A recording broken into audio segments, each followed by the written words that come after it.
सड़कों से रेल चक्का जाम तक पहुंचा किसान आंदोलन। पंजाब के राजपुरा में पटरियों पर बैठे प्रदर्शनकारी। व्यास तहखाने में पूजा को लेकर हाईकोर्ट का फैसला सुरक्षित, सिंगल बेंच में हुई मामले की सुनवाई। गोरखपुर में सीएम योगी ने लगाया जनता दरबार, एक एक करके लोगों की सुनी समस्याएं, निस्तारण के दिए निर्देश। अलीगढ़ में बुलडोजर की कार्रवाई जारी, प्राधिकरण ने अवैध निर्माण किया ध्वस्त, 60 बीघा जमीन कराई खाली। बुलंदशहर में तेज रफ्तार का कहर, बस हादसे में 5 लोगों की जान गई, सीएम योगी ने लिया संज्ञान।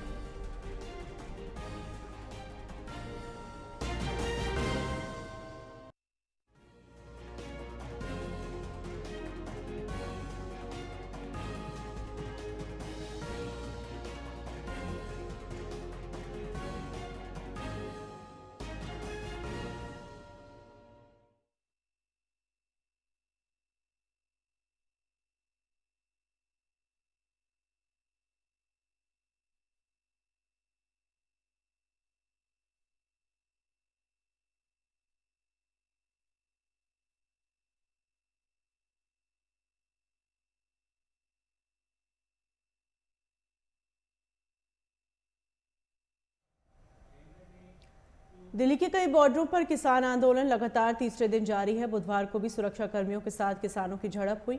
इस बीच खबर है किसान संगठन और केंद्र सरकार के बीच आज शाम 5 बजे तीसरे दौर की बातचीत होगी। पंजाब किसान मजदूर संघर्ष कमेटी के महासचिव सरवण सिंह पंधेर ने कहा, वार्ता के लिए सरकार की ओर से चिट्ठी मिली है, जिसके लिए वो तैयार है। आज माननीय मंत्री महोदय से मीटिंग है। हम चाहेंगे स्वयं प्रधानमंत्री जी उनसे बात करें और इन मांगों का आज हल हो जाए, ये सभी के लिए सुखद होगा। और दूसरा, अन्यथा लगता है कुछ ऐसा, तो ये लोकतांत्रिक मुल्क है, हमें दिल्ली में पीसफुल ढंग से अपना आंदोलन करने की इजाज़त दी जाए, ये रास्ते सरकार खुद स्वयं खोल दे। और जो एजेंडा होगा वो वही है जो हमने 10 मांगों का दिया हुआ है, जिनमें से एमएसपी खरीद की गारंटी का कानून बनाने की बात है। सभी फसलों के दाम डॉक्टर स्वामीनाथन कमीशन की रिपोर्ट के अनुसार हम कहते हैं दीजिए C2 प्लस 50%। इसके अलावा जो गन्ने का रेट है C2 प्लस 100% से दीजिए, और किसान और खेत मजदूर का कर्ज माफी होनी चाहिए। और भी पहले मानी हुई हमारी मांगे हैं। एक मैं बोलना चाहूँगा, जो अभी बिजली एक्ट 2023 सरकार ने बना लिया है, जो बोलते थे हम स्टेक होल्डर से बात करके आएंगे। हाँ, उनमें किया क्या है कि जो भी स्टेट सरकार किसान को और किसी को भी सब्सिडी देना चाहती है, उसका प्रावधान कर दिया कि आप सब्सिडी दे सकते हैं। पर हमारी मांग यह रही है कि ये निजीकरण की नीति है, इसे लाना नहीं चाहिए। जब पहले के कानून 1948 का बिजली एक्ट था, जब उसे तोड़कर 2003 एक्ट आया तो प्राइवेट कारपोरेट को बिजली पैदा करने के अधिकार दिए गए। अब जब 2023 एक्ट आया है तो प्राइवेट कारपोरेट को बिजली के दाम तय करने के भी अधिकार मिल गए हैं। इससे पूरे देश के आम लोग, साधारण जो उपभोक्ता हैं, उनके ऊपर बहुत ज्यादा दबाव होगा।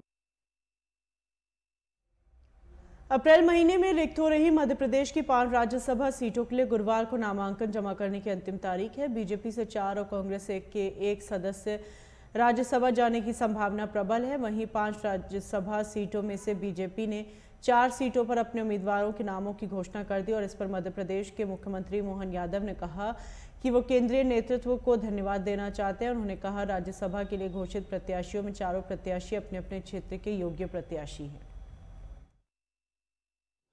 निर्वाचन होने जा रहा है, इससे मैं भारतीय जनता पार्टी के केंद्रीय नेतृत्व को मैं धन्यवाद देना चाहूँगा, जिन्होंने 4 सीटों के जो नाम प्रत्याशियों के घोषित किए हैं। चारों अलग अलग क्षेत्र के और बहुत सुयोग्य प्रत्याशी हैं। जैसे हमारे अपने बाल योगी उमेश नाथ जी महाराज, जिनका पूरे देश में बहुत बड़ा नाम है और उज्जैन के बड़े आश्रम के एक तरह से गादीपति भी है, और हमारे वाल्मीकि समाज में उनका अत्यंत श्रद्धा के साथ, पूरा समाज वैसे तो उनको बहुत श्रद्धा की निगाह से देखता है और सभी वर्ग में समान रूप से पूजे जाते हैं। ऐसे उमेश नाथ जी महाराज साहब को मैं बधाई देना चाहूँगा, जिनका सामाजिक योगदान भी बहुत अच्छा है, खास करके कुरीतियों में, छुआछूत में, ऐसे बड़े सेक्टर में उन्होंने अपने श्रद्धा भक्ति से एक विशेष जगह बनाई है। एल मुरुगन जी केंद्रीय मंत्री हैं, उनको पहले भी हमने मौका दिया था, एक बार फिर मौका देने की बधाई देता हूँ। खास करके तमिलनाडु जैसे क्षेत्र से आते हैं, उनका अपना बहुत बड़ा अच्छा कद है, मेरी अपनी ओर से उनको भी बधाई।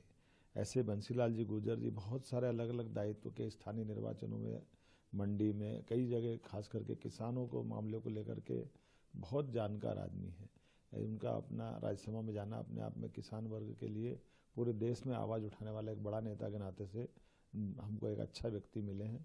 ऐसे बंसीलाल जी के लिए भी मैं बधाई देना चाहूँगा। हमारी ओबीसी वर्ग की नेता, महिला मोर्चा की अध्यक्षा श्रीमती माया नारोलिया जी नर्मदापुरम की रहने वाली है, ये मैं इनको भी बधाई देना चाहूँगा। इनका अपना बड़ा योगदान है और ख़ास करके माननीय मोदी जी का महिलाओं के बारे में, महिलाओं की लीडरशिप बढ़ाने में जो प्रयास रहता, पार्टी का प्रयास रहता है, इस नाते से इनका चयन होना ये अपने आप में बड़ी बात है। मेरी अपनी ओर से भाजपा के चारों प्रत्याशी जो कल नामांकन भरने वाले हैं, मैं शुभकामना देता हूँ और उम्मीद करता हूँ कि इनके निर्वाचन से मध्य प्रदेश को दिल्ली में भी राज्यसभा में आवाज़ उठाने की ताकत और मिलेगी। और इन सभी के प्रति मैं अपने परमात्मा से कामना करता हूँ कि ये अपने नए, एक तरह से नया राजनीतिक जीवन प्रारंभ हो रहा है राज्यसभा का, उसमें वो सफलता के साथ अपना कार्यकाल पूरा। कांग्रेस नेता राहुल गांधी के एमएसपी वाले बयान पर भाजपा नेता प्रकाश जावड़ेकर ने कहा, राहुल गांधी और कांग्रेस का यह बयान झूठा है। 2010 में राज्यसभा में इनमें एमएसपी पर सवाल किया गया था और मैंने इनसे 10 साल ऐसे ही सवाल करता रहा और आज बोल रहे हैं एमएसपी की कानूनी गारंटी देंगे। आप जब सत्ता में थे तब आपने ये क्यों नहीं दिया? आप जब सत्ता में थे तब तो कुछ नहीं किया और अब झूठे आश्वासन दे रहे हैं। एमएसपी स्वामी राहुल गांधी और कांग्रेस का ये पाखंड है, झूठ है और फरेबी है और दोगलापन है।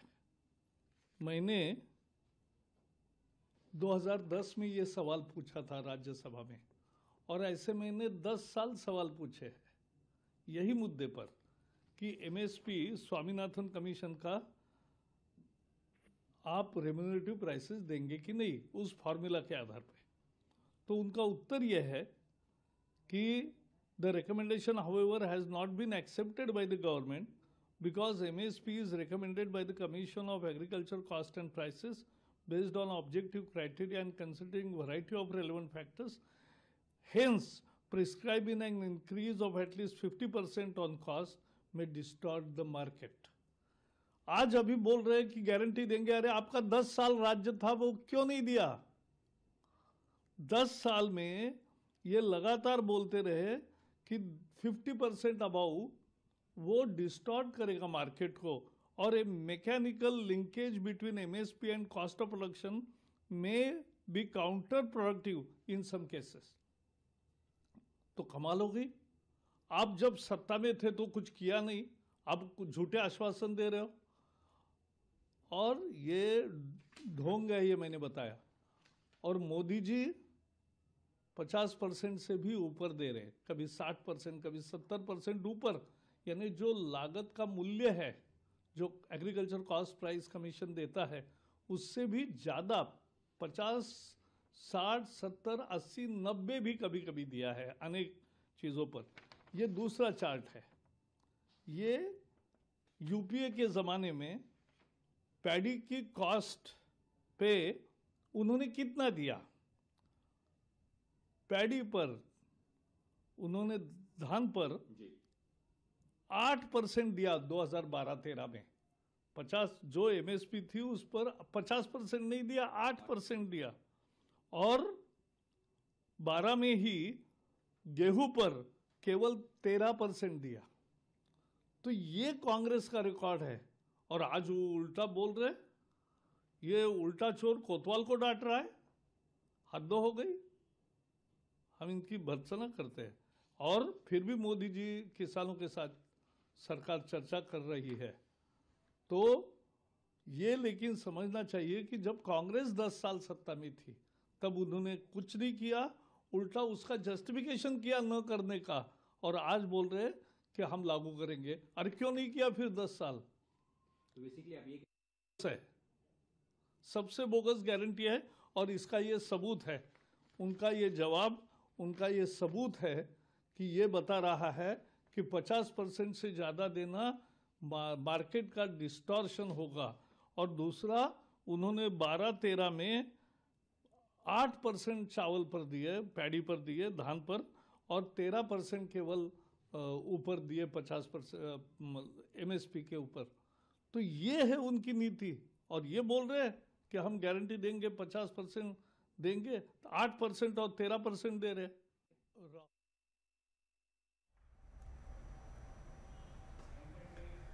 यूएई के दौरे पर पीएम मोदी ने बुधवार को अबू धाबी में बने पहले हिंदू मंदिर का उद्घाटन किया। इस दौरान वहां लोगों को संबोधित करते हुए उन्होंने अयोध्या के राम मंदिर का भी जिक्र किया। उन्होंने कहा, पिछले महीने अयोध्या में भव्य राम मंदिर का सदियों पुराना सपना पूरा हुआ है। रामलला अपने भवन में विराजमान हुए हैं।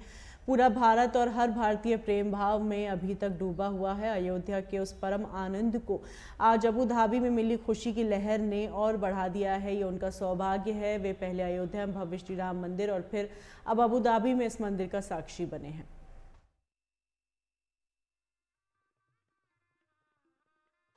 ये मंदिर पूरी दुनिया के लिए सांप्रदायिक सौहार्द और वैश्विक एकता का प्रतीक बनेगा। भाइयों और बहनों, यूएई के minister of tolerance his excellency Sheikh Nahyan Al Mubarak यहां विशेष तौर पर उपस्थित है, और उन्होंने भाव भी जो व्यक्त किए, जो बातें हमारे सामने रखी, वो हमारे उन सपनों को मजबूत करने का उनके शब्दों में उन्होंने वर्णन किया है।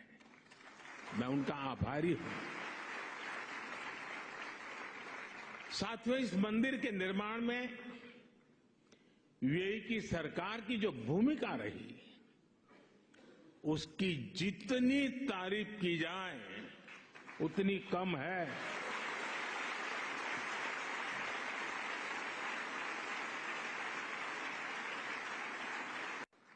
और अभी पिछले महीने ही अयोध्या में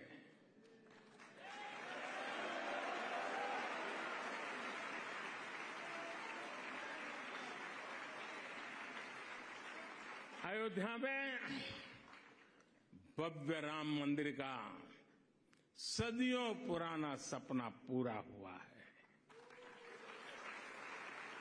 रामलला अपने भवन में विराजमान हुए हैं। पूरा भारत और हर भारतीय उस प्रेम में, उस भाव में अभी तक डूबा हुआ है। और अभी मेरे मित्र ब्रह्मविहारी स्वामी कह रहे थे कि मोदी जी तो सबसे बड़े पुजारी है। मैं जानता नहीं हूं मैं मंदिरों की पुजारी की योग्यता रखता हूं या नहीं रखता हूं, लेकिन मैं इस बात का गर्व अनुभव करता हूं कि मैं मां भारती का पुजारी हूं।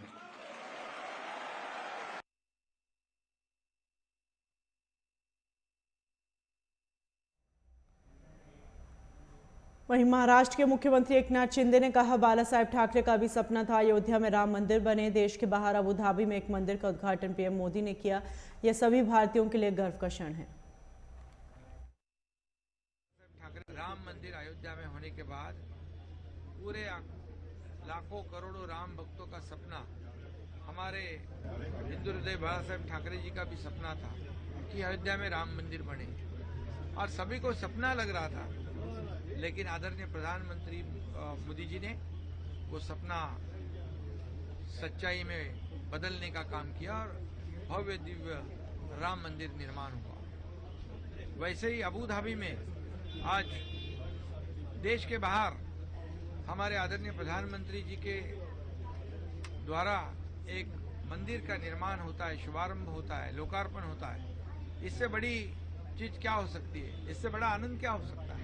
ये हमारे देशवासियों के लिए बहुत गौरव की बात है और अभिमान की बात है कि देश के बाहर भी हिंदू देवताओं का मंदिर हो रहा है। पूरे दुनिया में हमारे देश का नाम पूरे सम्मान के साथ ले रहे हैं। हमारे देश का डंका पूरी दुनिया में पिट रहा है। मोदी जी के वजह से इस देश को आर्थिक महासत्ता की ओर ले जाने का काम, विकास की ओर ले जाने का काम आदरणीय प्रधानमंत्री जी कर रहे हैं और इसलिए आज इस मंदिर निर्माण के लिए उनको बहुत बहुत धन्यवाद देना चाहता हूं। और जिन लोगों ने यह मंदिर अबू धाबी के लोगों ने जो बनाया और प्रधानमंत्री जी को बुलाया, उनको भी धन्यवाद देता हूं। संदेशखाली हिंसा के खिलाफ एसपी दफ्तर के बाहर धरना प्रदर्शन के दौरान पश्चिम बंगाल के बीजेपी अध्यक्ष सुकांत मजूमदार की पुलिस से झड़प हो गई। आरोप है पुलिस लाठीचार्ज में वह घायल हो गए, जिन्हें अस्पताल में भर्ती कराया गया। वहीं बीजेपी समर्थकों का कहना है पुलिस ने बिना किसी उकसावे के लाठीचार्ज किया, जिसमें कई समर्थक घायल हो गए। देखिए, सुकांत जी को वहाँ जिस तरीके से बंगाल पुलिस उनके ऊपर फिजिकल मेंटल ह्यूमिलिएशन किया, इतना धक्का बुक्का किया, वहाँ इतना large number of police forces deployment करके वहाँ तो 144 नहीं था। टाकी में उनका जो रेस्ट प्लेस था जहाँ से वो निकलने वाला था, वहाँ तो कोई 144 नहीं था। वो 144 रामपुर से गांजाट का बाद रामपुर से शुरू होने वाला था। तो वहाँ क्यों हम लोग को भी रोका गया 62 किलोमीटर दूर साइंस सिटी में। सुकांत जी को वो 20 किलोमीटर 25 किलोमीटर दूर को रोका गया। ये इलीगल डिटेंशन था और जान से मारने के लिए ममता जी ने एडिशनल एसपी का लीडरशिप में पुलिस फोर्स भेजा था।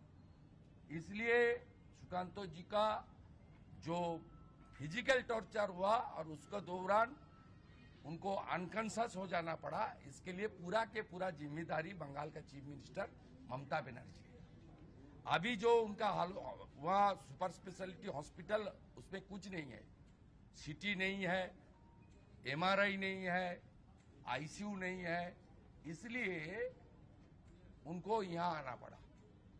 ये प्राइवेट हॉस्पिटल में उसको आईसीयू में रखा गया है। उसका जो बीपी, शुगर, ऑक्सीजन, ये सब जो पैरामीटर माने हमारी मेडिकल साइंस में आता है वो सब नॉर्मल है, लेकिन he is not fit till, he is feeling uncomfort, discomfort feeling कर रहा है, उसका वॉमिटिंग हो रहा है, कोई फूड नहीं ले पा रहा है, oxygen saline both are going. इसलिए अगले 24 आवर्स उसको मेडिकल साइंस का जो सिस्टम है उसके अंदर आईसीयू में क्लियर विजिलेंस में रखना पड़ेगा। We pray to God for his early recovery. He is our asset, he is a very young energetic, our state president as well as.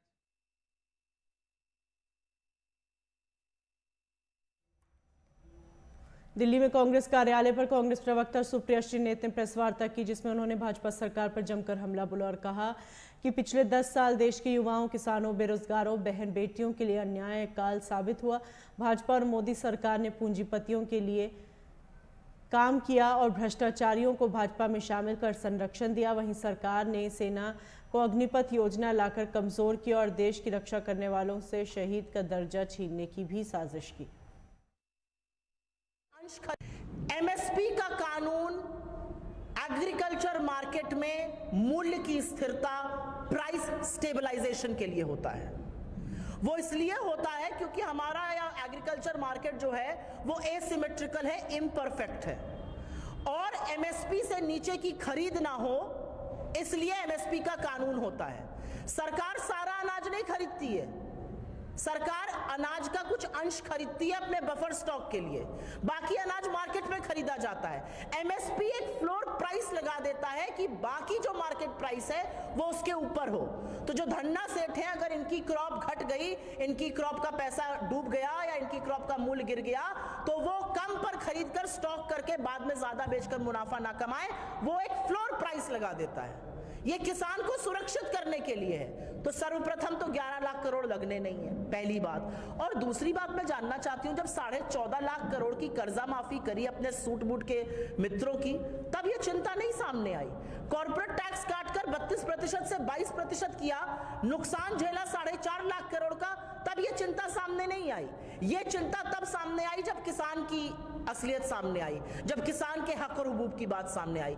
आपकी बात का मेरे पास सिंपल जवाब यह है कि आज कृषि पर जिस तरह के टैक्स लग रहे हैं, आज खाद पर जीएसटी है, आज कीटनाशक पर जीएसटी है, आज किसान के जो उपक्रम है उस पर जीएसटी है, जो डीजल 57 का मिलता था वो 90 पर मिल रहा है, और एमएसपी पर जो परसेंटेज इंक्रीज हुआ है वो उतना हुआ नहीं जो यूपीए के टाइम पर है। इसलिए जरूरी है ये कानून लाना, और इसलिए हम सुनिश्चित करेंगे कि ये कानून आए। ये सरकार लाएगी या नहीं लाएगी, हमें इस पर कोई विश्वास नहीं है। आज भी किसान अपने हक की जब लड़ाई लड़ रहे हैं, तो इस सरकार ने सड़कें खोदकर उस पे कीले बिछाने का काम किया है। आंसू गैस और बम के गोले फेंके जा रहे हैं किसानों पर, किसानों को नक्सलवादी और आतंकवादी कहा जा रहा है। और स्वामीनाथन जी की बेटी ने जिस समारोह में उनकी वाहवाही हो रही थी भारत रत्न के लिए, उनकी बेटी जो एक बहुत प्रखर इकोनॉमिस्ट हैं, डॉक्टर मधुरा स्वामीनाथन, उन्होंने कहा है ये किसान है, ये क्रिमिनल नहीं है, इनसे बात कीजिए, इनको साथ लेकर चलिए, इनके खिलाफ जेल मत बनाइए, इनके खिलाफ षड्यंत्र मत रचिए। तो सरकार हमारी ना सुने, किसी की ना सुने, जिनको भारत रत्न दिया है उनकी जो इतनी प्रखर इकोनॉमिस्ट बेटी है उन्हीं की बात सुन ले। 70 साल का हिसाब, और 70 साल तो एक गलत फिगर बोलते हैं, या तो वाजपेयी को अपना नहीं मानते, मुझे नहीं पता। 70 साल का हिसाब वो आदमी मांग रहा है जो 7 साल अपने बनाए हुए नोट नहीं चला पाया। क्या गजब बात है। 2000 रुपए का नोट आया था, 7 साल पहले ही वापस कर लिया गया, वो आदमी 70 साल का हिसाब मांग रहा है। कहां पर आपने कीर्तिमान स्थापित किया, आप मुझे बता दीजिए। बेरोजगारी यूपीए से ज्यादा है, महंगाई यूपीए से ज्यादा है, पेट्रोल यूपीए से ज्यादा है, कृषि की स्थिति यूपीए से बदतर है, आय यूपीए से कम है। तो कहां पर आपने कीर्तिमान स्थापित किया है? आपने एक बहुत बड़ा कीर्तिमान स्थापित किया, और वही आपका सबसे बड़ी उपलब्धि है। आपने इस दुनिया की सबसे बड़ी fake news factory WhatsApp news university इस देश में शुरू की है, अन्यथा आपने कुछ नहीं किया है। आज जब बेरोजगार सड़क पर अपने हक की बात करता है, उसको लाठियों से मारा जाता है। हरियाणा की पुलिस कैमरे पर कह रही है इस बार किसानों को लाठियों से नहीं मारना है, उनको खोदना है। ये पुलिस है आपकी, ये प्रशासन है आपका। 750 किसानों की शहादत हो गई, प्रधानमंत्री कहते हैं मेरे लिए थोड़ी मरे। आप इस देश के चुने हुए प्रधानमंत्री हैं, थोड़ी तो संवेदनशीलता दिखाइए। तो मुझे ऐसा लगता है कि सरकार का रिपोर्ट कार्ड का कोई भी फिगर आप उठा लीजिए और कोई भी क्षेत्र उठा लीजिए और उस पर चर्चा हो जाए। असल बात यह है कि सरकार जो है वो भ्रमित करने वाले आंकड़े और फैक्ट्स बोलती है, और दिक्कत की बात यह, और दुख के साथ कहना पड़ता है क्योंकि मैं आप ही के बीच से आई हूं, अधिकांश मीडिया जो है वो उस पर बिना ध्यान लगाए, बिना दिमाग लगाए उसको चीख चीख के गला फाड़ फाड़ के प्रचारित करने लगता है। मैंने छोटा सा एग्जाम्पल दिया, कल व्हाट्सएप पर एक खर्रा आया था साहब के यहां से कि 11 लाख करोड़ खर्चा हो जाएंगे एमएसपी पर। जितने भी डिबेट हुए सब में ये फिगर कोट किया गया। क्या किसी एंकर ने, क्या किसी एडिटर ने अपना दिमाग लगाया कि कहां से 11 लाख करोड़ खर्चा हो जाएंगे? क्या सरकार सारा अन्न खरीद लेती है? क्या एमएसपी क्या है? किसी ने अपना दिमाग लगाने की नहीं सोची। तो जब मीडिया के अधिकांश साथी जो एक नैरेटिव बिल्डिंग का काम करते हैं, मैं आप लोगों की बात नहीं कर रही हूं, आपके जो वरिष्ठ सहयोगी स्टूडियो में बैठकर राष्ट्र के नाम संदेश देते हैं उनकी बात कर रही हूं, जब वो अपना दिमाग गिरवी रखकर और पूरी तरह से सरकार का चरण वंदन करते हैं तो इस तरह की बातें होती हैं। आपसे मैं चुनौती से कह रही हूं, इस सरकार से 2 दिन लगातार सारे टीवी चैनल महंगाई और बेरोजगारी पर शो कर ले। अगर ये सरकार भाग ना खड़ी हो तो आप मेरा नाम बदल दीजिएगा, कोई सवाल ही नहीं करता सरकार से। गोरखपुर में हजारों गरीब बेटियों के सामूहिक विवाह समारोह का आयोजन किया गया। इस दौरान सीएम योगी वैवाहिक जोड़ों को आशीर्वाद देने पहुंचे। मुख्यमंत्री ने कार्यक्रम को संबोधित करते हुए कहा, 1000 जोड़े नए जीवन में प्रवेश कर रहे हैं। सभी 1000 नवदंपतियों को शुभकामनाएं। पहले की कुप्रथाएं महिला विरोधी थी। उन्होंने बेटी बचाओ बेटी पढ़ाओ अभियान चलाया और आज बेटियों की पढ़ाई के लिए काम कर रहे हैं। प्रदेश में सामूहिक विवाह योजना में 3 लाख बेटियों के विवाह हुए हैं।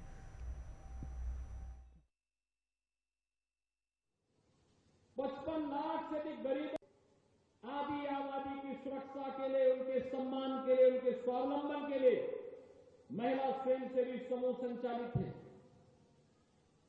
हम लोगों ने व्यवस्था दी है, जहां पर किसी गांव में राशन कोटे की दुकान का विवाद होगा, वहां की महिला स्वयंसेवी समूह उस व्यवस्था का संचालन करेगी। 55 लाख से अधिक गरीबों को मकान दिलाए गए। प्रधानमंत्री आवास योजना के माध्यम से आधे से अधिक आवास का मालिकाना अधिकार महिलाओं के नाम पर। 90 लाख पीएम स्वामित्व योजना में जिस जमीन पर मकान है उसका मालिकाना अधिकार महिलाओं के नाम पर उपलब्ध करवाने का कार्य भी किया गया है। ये सभी कार्य महिला सशक्तिकरण के लिए प्रधानमंत्री मोदी जी के विजन को आगे बढ़ाने का ही क्रम है और ये सामूहिक विवाह का ये कार्यक्रम भी इसी क्रम में आगे बढ़ रहा है। आप सबके प्रति मैं अपनी शुभकामनाएं देता हूं। ईश्वर से ही प्रार्थना करता हूं कि आपके जीवन में सदैव यही खुशी बनी रहे, आपका जीवन सुखमय हो, मंगलमय हो। इसी दृष्टि से आज मैं फर्टिलाइजर कैंपस में आयोजित इस सामूहिक विवाह कार्यक्रम में भाग लेने के लिए आपके बीच में उपस्थित हुआ हूं। और जब विवाह का कार्यक्रम होगा तो खुशी आपके घर में भी हो और पूरे जनपद में भी हो। तो जनपद की 252 करोड़ रुपए की परियोजनाओं का लोकार्पण भी हो रहा है। जनपद वासियों को भी इसके लिए बधाई। इसमें सड़क के भी कार्य हैं, शिक्षा के भी हैं, स्वास्थ्य के भी हैं, बाढ़ से बचाव के भी हैं, पेयजल के लिए भी हैं। देखिए, सामूहिक विवाह का कार्यक्रम यहां पे हो रहा है, लेकिन अब पानी के लिए भटकना नहीं पड़ेगा। अब तो हर घर नल की योजना से आपके घर में ही पानी आएगा। पानी अगर घर में आएगा तो पानी की एक एक बूंद को भी बचाना है। जल संरक्षण के उपाय को आगे बढ़ाना है। अगर हम इन कार्यक्रमों को आगे बढ़ाने का कार्य कर रहे हैं तो स्वाभाविक रूप से ये जल हमें अनंत समय तक मिलता रहेगा। शुद्ध पेयजल की आपूर्ति से मनुष्य भी स्वस्थ होगा, बीमारियां से बचाव होगा, स्वास्थ्य के लिए जो पैसा खर्च होता है उसमें भी बचत होगी। समाजवादी पार्टी के राष्ट्रीय अध्यक्ष अखिलेश यादव ने कहा, भाजपा सरकार कभी किसानों के साथ न्याय नहीं करती और भाजपा की नीतियां हमेशा किसान विरोधी व पूंजी परस्त रही हैं। अपनी मांगों को लेकर दिल्ली जा रहे किसानों के साथ भाजपा सरकार ने जिस तरह का बर्बर व्यवहार किया है, इससे इसकी दूसरी मिसाल नहीं मिलती। सरकार किसानों की आवाज दबाने के लिए हर तरह का हथकंडा अपना रही है। पार्टी के अंदर बातचीत हो जाएगी और उसका समाधान भी निकल जाएगा। इससे भी ज्यादा महत्वपूर्ण यह है कि पूरा किसान आंदोलन कर रहा है और पूरा देश का किसान भारतीय जनता पार्टी से जानना चाहता है कि जिन्होंने ये सपना दिखाया था कि आय दोगुनी हो जाएगी और अभी जब भारत रत्न दिया स्वामीनाथन जी को और देश के हमारे किसानों के नेता चौधरी चरण सिंह जी को, उससे किसानों की उम्मीद और बढ़ गई कि सरकार उनकी सुनवाई करेगी, एमएसपी देगी, एमएसपी के लिए कोई कानून बनाएगी। लेकिन जिस तरह सरकार का व्यवहार है, कीलें लगा देना, अगर वो निकल रहे हैं तो रोकने के लिए तमाम चीज़ों का इंतजाम कर देना, प्रशासन पूरी तरीके से पुलिस लगा करके आंसू गैस गोले चला करके उन्हें रोकना चाहती हैं। आखिरकार आप भारत रत्न एक तरफ दे रहे हैं और दूसरी तरफ किसानों को आप रोकना चाहते हैं, उनकी मांग नहीं मानना चाहते। आखिरकार भारतीय जनता पार्टी चाहती क्या है? जो लोग सपना दिखा रहे हैं कि 5 लाख ट्रिलियन डॉलर की इकोनॉमी बन जाएगी, सच्चाई ये है कि किसानों की आय दोगुनी अगर हो जाए तो आपकी 5 ट्रिलियन डॉलर नहीं हो सकता है $10 ट्रिलियन इकोनॉमी भी बन जाए। और जो लोग ये कहते हैं कि हमारी दुनिया में 5वीं अर्थव्यवस्था बन गई है, ये 5 से दूसरे नंबर में भी पहुंच सकती है अगर ये सरकार किसानों को MSP दे दे और किसानों की आय दोगुनी कर दे। अध्यक्ष जी, कल पल्लवी पटेल ने कहा है कि PDA ने 3 लोगों का राज्यसभा टिकट घोषित किया, जिसमें जया अमिताभ बच्चन, आलोक रंजन और रामजीलाल सुमन जी। क्या PDA का मतलब अल्पसंख्यक महिला नहीं हो सकती थी? क्या PDA का मतलब पिछड़ा महिला नहीं हो सकती थी? भारतीय जनता पार्टी से और भारतीय जनता पार्टी के लोग PDA से घबराए हुए हैं। भारतीय जनता पार्टी के लोग PDA से घबराए हुए हैं। जहां तक हमारे सहयोगी दल की बात है, मैं उम्मीद करता हूं कि PDA की लड़ाई को वो मजबूत करेंगे। और जहां तक पार्टी के निर्णय का सवाल है, आने वाले समय में तमाम सीटें आ रही हैं। अभी तो MLC आना है, फिर राज्यसभा आना है, फिर MLC आना है। तो ये PDA की लड़ाई कहाँ कमजोर हो रही है? लेकिन पल्लवी पटेल ने तो वोटिंग करने से मना कर दिया, वोट नहीं करेंगे। देखिए, PDA का साथ आना, PDA के साथ सबको एक साथ लग जाना, ये बड़ी लड़ाई है। और ये बड़ी लड़ाई कोई आसानी से नहीं जीती जा सकती है। बड़ी लड़ाई में बहुत लोगों का साथ चाहिए होगा पार्टी के अंदर।